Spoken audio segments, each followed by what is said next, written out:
Një ngjarje e rëndë ka ndodhur në Kaçanik të Kosovës, ku një efektiv policie është vrarë mbrëmjen e kaluar në hyrje të banesës së tij.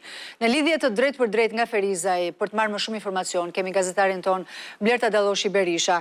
Blerta, së pari, në çfarë rrethanash ka ndodhur ngjarja? Po, Anjola, rreshteri i policisë Muhamet Lika është vrarë mbrëm pas orës 23 derisa po kthehej nga puna në banesën e tij, ku edhe 2 persona kanë shtënë me armë zjarri. Janë gjetur 4 gëzhoja, derisa është konfirmuar nga autoritetet se ai do thotë është goditur nga një plomb.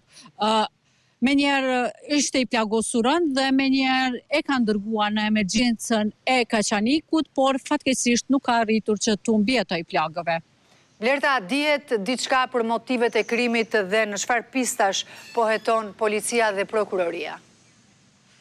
Po, prokuroria themelore e Ferizajt, prokurorët kanë mbajtur një konferencë për media, ku kanë thënë se deri më tash nuk kanë të dyshuar dhe nuk kanë dhënë informacione për pistat e hetimit së paku, duke thënë që nuk kemi një pistë të caktuar që po hetohet rasti. Kanë intervistuar shumë dëshmitar, por megjithatë nuk kanë dhënë detaje të tjera.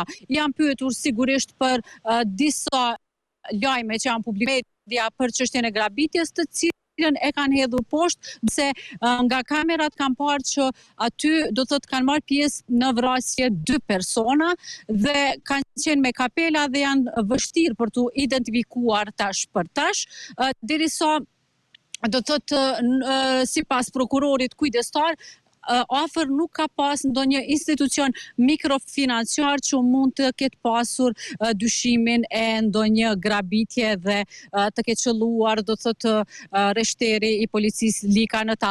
U pyet edhe për një djegje të lokalit që i pas ka ndodhur në vitin 2021 rreshterit Lika, dhe thanë që janë duke hetuar edhe atë pistë, por deri më tash, do thotë që nga viti 2021 nuk janë identifikuar të dyshuarit as për djegjen e atij lokali. E qartë, Blerta, faleminderit për raportimin.